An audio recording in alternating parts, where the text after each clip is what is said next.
In June of 2018, I started working on a video show and audio podcast called The Ones Who Succeed.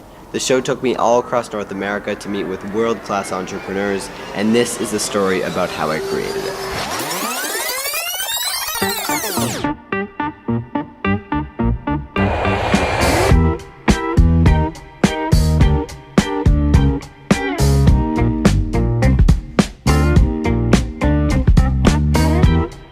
So this entire project started with an idea. Could I create a show and a podcast featuring world-class entrepreneurs and travel all across North America to make it happen?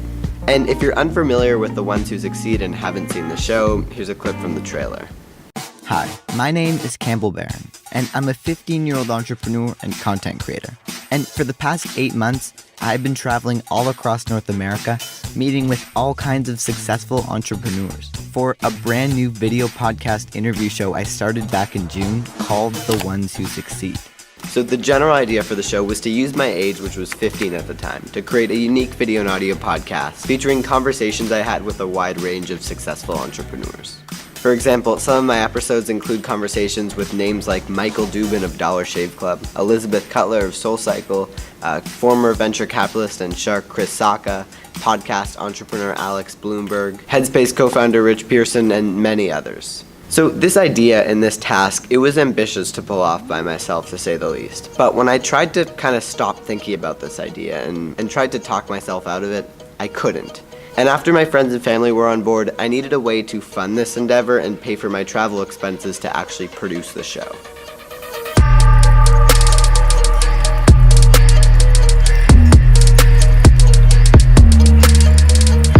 To do this, I created an Indiegogo campaign, which raised a total of $0 and 0 cents. But then I had an idea and thought if I sold a sponsorship for the first season of the show, a brand could gain exclusive exposure and as a result fund my production expenses. So this approach was ultimately successful, and after a bunch of cold emails and cold calls, I found a sponsor who agreed to fund the show.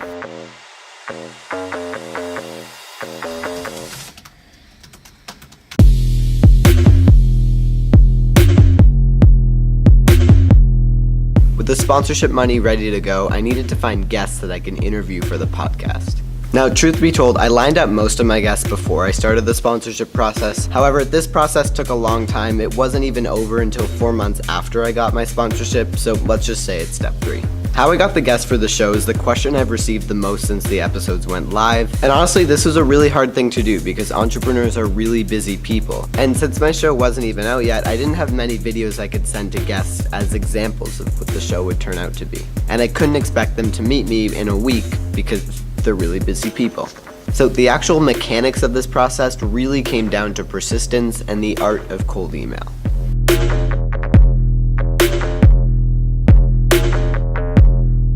Now, before I even started The Ones Who Succeed, cold email has always been something I've been familiar with. When I was 13, I started a video agency producing social media videos for brands, and that essentially taught me how this all worked. So kind of having that experience prior to The Ones Who Succeed was really helpful. Finding emails is easy to do. There are many online free tools that enable you to do that. The hard part is getting hold of these people and convincing them to go on your podcast. So I drafted a short, concise message that detailed my pitch in an easy, digestible format and made sure that if I didn't hear back, I would always follow up. Now, with that being said, I sent a lot of terrible emails with many spelling errors, but the guests I lined up were when I sent the emails that I was proud of and that were most effective. Now, shortly after this process, some people replied right away and agreed to do an interview, but others took months to get a hold of. But it's important to note that just because someone doesn't get back to you right away doesn't mean you should quit. Like I said, some people took months to get a hold of, and what it really comes down to is persistence and being comfortable following up.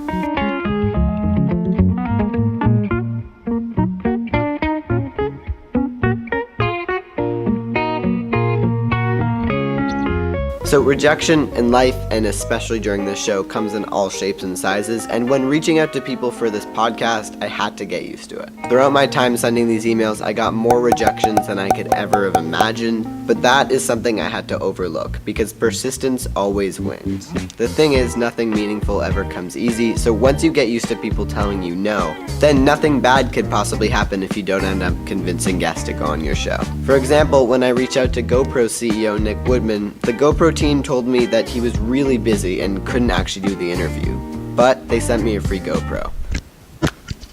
See?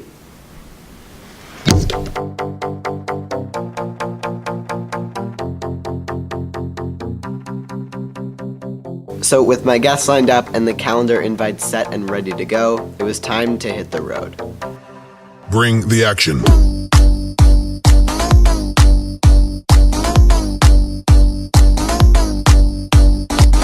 Throughout my time filming the first season of the show, I visited cities including New York, Los Angeles, and San Francisco. And before these trips, I prepared some topics I would like to cover. Now, since this was an interview show and my conversations were going to be edited, I never prepared full questions I wanted to ask, rather just talking points I could come back to if the conversation started to drift. So with my prompts in hand, I traveled to the offices of the companies where my guests were based and usually arrived around 30 minutes before our conversation to set up my gear and prep for the conversation. So when shooting the actual show mechanically, I was a one-man band and had to make sure the audio levels and camera focus were all on point. But here's the thing, anyone who works in media knows that productions rarely go perfectly. And in fact, I don't think I remember one episode I shot in the first season of the show where everything went according to plan. And that's not necessarily a bad thing. All it meant is that when I was shooting the show, I had to prepare for a wide variety of situations. For example, when I was in San Francisco, I set my close-up camera completely out of focus. Twice.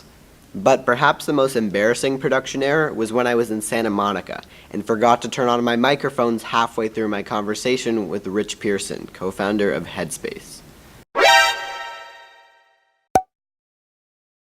Plus, I think, really good press, plus the brand, I think, was pretty tight. Like, we'd spent a lot of time in presenting the brand in a way that people understood it.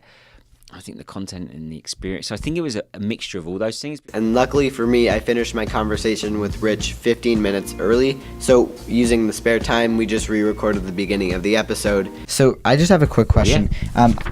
We have a couple more minutes. I just want to go back in time And stitch it together in post. No big deal. Also, thank you, Rich, for being so cool about that. I appreciate it. Thanks, Campbell. And all in all, I had a great time producing these episodes and spending time with people I genuinely looked up to. So with all the episodes shot over the course of 4 months, this brings us to step 7, post-production.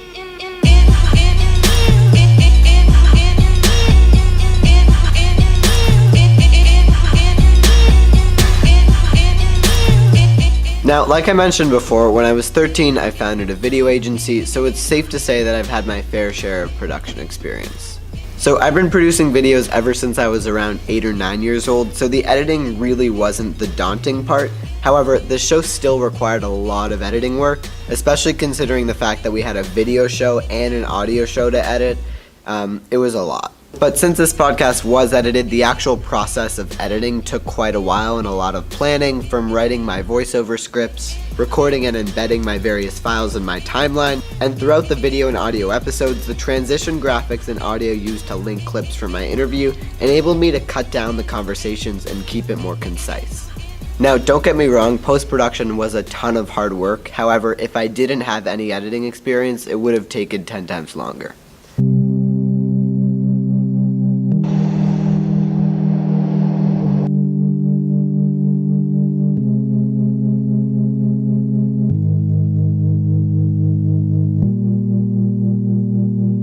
The launch of The Ones Who Succeed was the most exciting part of this whole endeavor, because I worked really hard for 8 months leading up to it, so as a result, it felt really good to release it into the world. I was really thrilled by the response of it, and while it's not the most popular podcast in the world, I'm still really proud of how it turned out.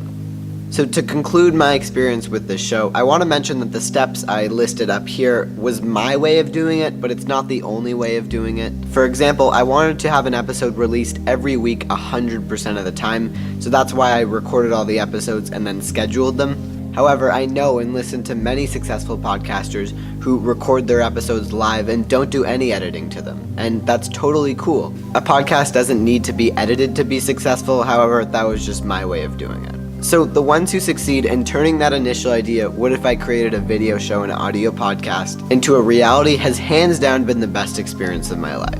If there's one thing I've learned from this experience, especially from meeting these entrepreneurs, is that everyone has business ideas, has ideas to start a YouTube channel, has ideas to start a podcast, but what differentiates the ones who succeed from the rest of the population are the people who actually go and act on those ideas, persisting through the challenges and turning them into a reality. Now, that doesn't happen overnight, and it's a long and slow process. However, if you're thinking about starting a podcast or a YouTube channel or a business, do it, because not trying at all is 1,000 times worse than any failure that could possibly happen. And even if it doesn't work out, you will have finished it having learned a few things. So what's next for me? Well, I still have some more content to share in regards to the ones who succeed, but aside from that, I'm going to use this channel as a way to share more of my experiences, future projects, and companies I start to work on. But that's for another video in the near future. With that being said, thank you for coming along this journey with me, for making it to the end of this video. And before we end off, I just want to share with you my favorite quote and piece of wisdom I received over the years. So the quote goes as follows: "The best time to plant a tree was 20 years ago. The second best time is now." If you're thinking about starting a podcast, a YouTube channel, a business, or any other type of project, I would love to hear about it below. And with that being said, I will be back with a new video very soon. Until then, take it easy.